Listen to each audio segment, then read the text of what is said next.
اقبلن على المنصة يا المهيبات، يا حفيدة الشيوخ أهل المعالي، أنتم مملوك الزعامة في المنصات. يا أخوات العروسة لا جدالي، انثر طيف السعادة يا الجميلات، خلينا الفرحة بكم تشعل إشعالي، خلينا الفرحة بكم تشعل إشعالي.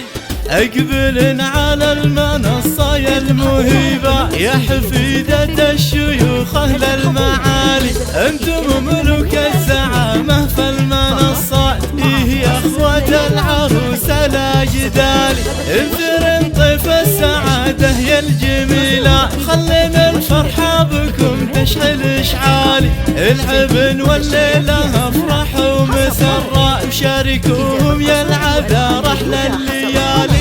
اقبلن على المنصة يا المهيبات، يا حفيدة الشيوخ أهل المعالي، الفرح فيكم ترى له قيمة بالذات، والعروسة بينكم كالبدر عالي.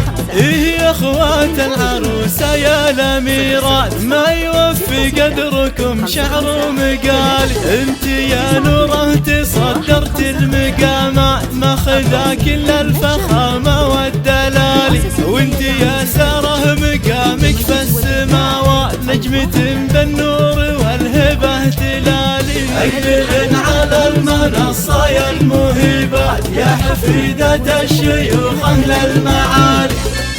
فقط مع مؤسسة ليالي عروس الخليج ستكون زفتك وشيلتك هي الأجمل.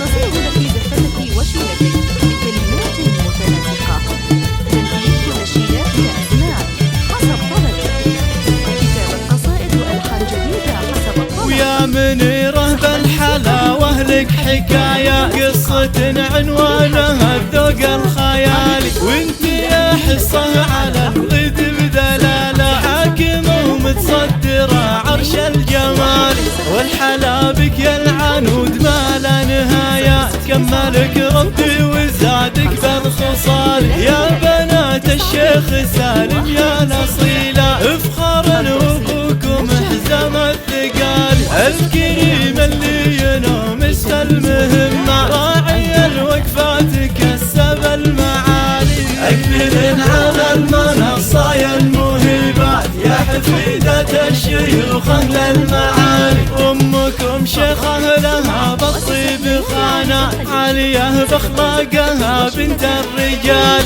والنعم بإخوانكم أهل البطولات، الرجال اللي يطولون المحالي، والله يديم السعادة والمسرات، فلكم في كل وقت وكل حال. اقبلن على المنصة يا المهيبات، يا حفيدة الشيوخ أهل المعالي.